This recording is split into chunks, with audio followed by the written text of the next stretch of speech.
Right now, someone is trying to read your messages. Every time you send a text, open your banking app, or type a password into a website, data is moving across networks that other people can access. And yet, your messages stay private.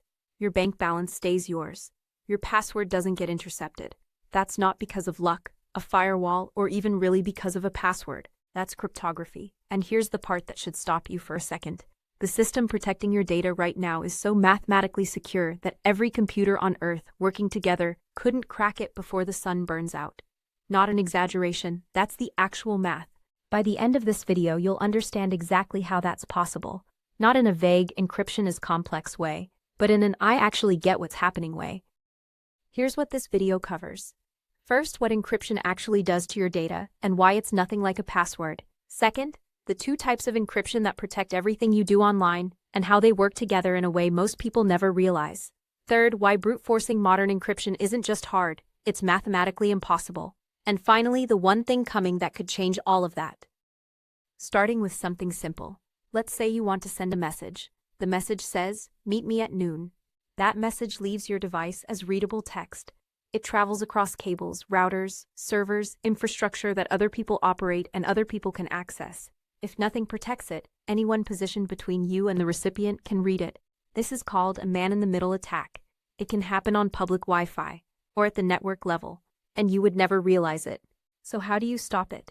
You scramble the message before it leaves your device. You transform "Meet me at noon" into something unreadable, a random-looking string of characters that is meaningless to anyone who intercepts it. That scrambled version is called ciphertext. The original readable version is called plaintext. The process of converting one to the other is encryption. But here's the critical part. Scrambling the letters alone isn't enough. If you just scramble data randomly, the person you're sending it to can't unscramble it either. You need a system where the scrambling can be reversed, but only by the right person. That's where the key comes in. A cryptographic key is a piece of data, a string of bits that controls exactly how the plain text gets scrambled. Change the key, and the same message scrambles into something completely different. The recipient uses a key to reverse the process and recover the original message. Think of it like a combination lock. The scrambled message is the locked box. The key is the combination. Without the right combination, the box stays locked. Except instead of 3 or 4 numbers on a dial, this combination has 128 digits, or 256, and every single digit can only be a 0 or a 1. There are 2 different ways this key system works, and the difference between them is how your bank login and your WhatsApp messages are protected by the same underlying technology, but in very different ways. Picture a physical lockbox. One version, you and the recipient share the same key. You lock the box, they unlock it with the identical key. Simple, fast, efficient. That's symmetric encryption. One key. It encrypts the data and decrypts it. Both sides need the same key, and the whole system depends on keeping that key secret. Symmetric encryption is extremely fast. Modern symmetric encryption, specifically an algorithm called AES, can encrypt gigabytes of data in milliseconds. Your device uses it constantly. But there's a problem. How do you share the key in the first place? If you want to send someone a secret, you need to agree on the key before you can encrypt anything. But if you send the key over the internet, someone could intercept it. And if they have the key, they can decrypt everything. This is the key exchange problem. And for decades, it was the fundamental limitation of cryptography. Then asymmetric encryption solved it. Instead of one shared key, you create 2 mathematically linked keys, a public key and a private key, and you share only the public one. The public key can encrypt data.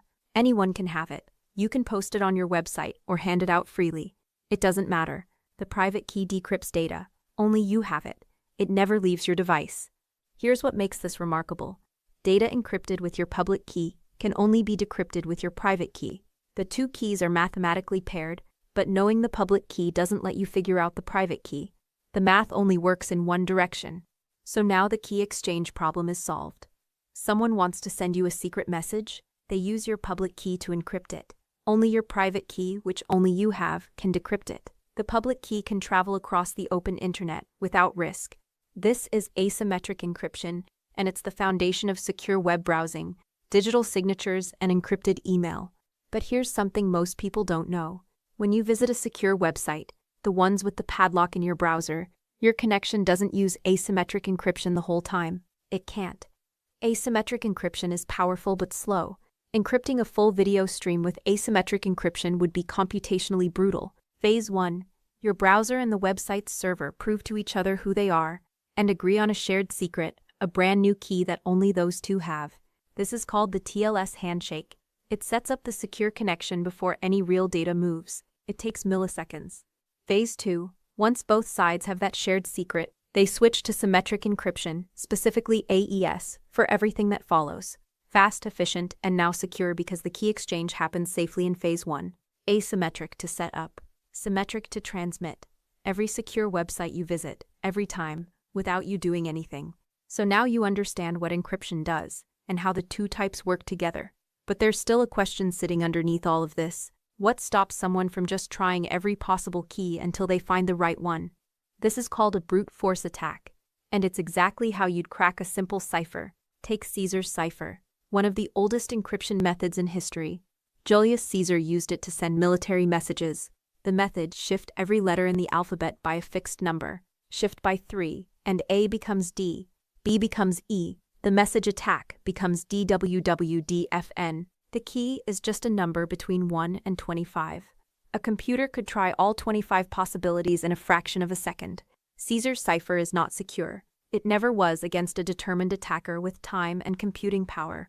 So, why can't the same approach work on modern encryption? Because of what happens when you increase the key size. A 1-bit key has 2 possible values, 0 or 1, 2 combinations to try. A 2-bit key has 4, a 3-bit key has 8. Every additional bit doubles the number of possibilities. AES 128. The standard symmetric encryption algorithm uses a 128-bit key. That's 2 to the power of 128 possible keys. Written out, that number has 39 digits. Imagine the most powerful computer ever built, testing 1 trillion keys per second. At that speed, cracking a 128-bit key would take approximately 1.87 times 10 to the 37th years. The universe is 13.8 billion years old. That's 1.38 times 10 to the 10th years. The time required to brute force AES 128 is not just longer than the age of the universe. It's longer by a factor so large it has no meaningful comparison in physical reality. AES 256, the stronger version, would take 3.31 times 10 to the 56th years.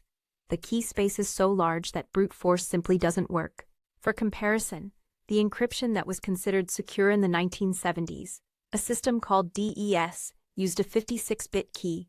A modern computer can crack it in seconds.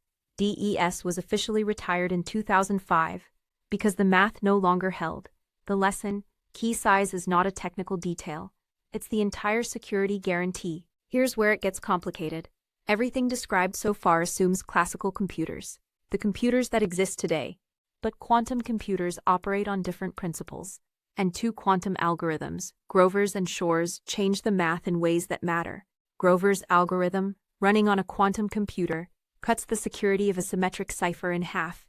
AES 128 would drop from 128-bit security to 64-bit equivalent. That's no longer safe. AES 256 would drop to 128-bit equivalent, which is still considered secure. That's the manageable problem. The problem is Shor's algorithm. It can break the mathematical foundation of asymmetric encryption, specifically RSA, the most widely used asymmetric system.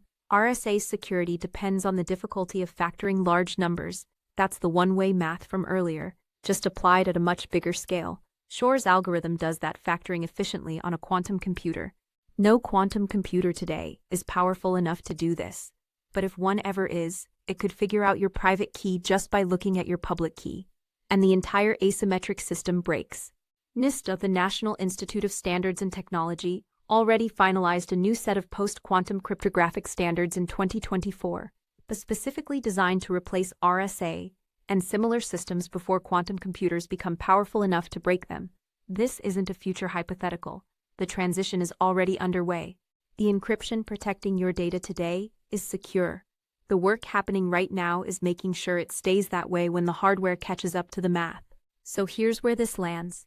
Every time you send a message, log into your bank, or visit a secure website, cryptography is running in the background, not as a vague protective concept, as a specific, mathematically grounded system. Your plaintext gets scrambled into ciphertext using a key. The key is either shared symmetrically or exchanged asymmetrically.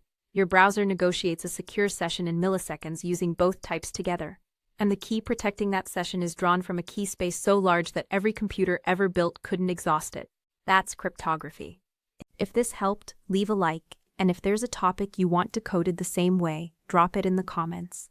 Like RSA, Secure Shell, OpenSSL, or steganography, this channel exists to decode all of it, one concept at a time. If that's what you're after, subscribe.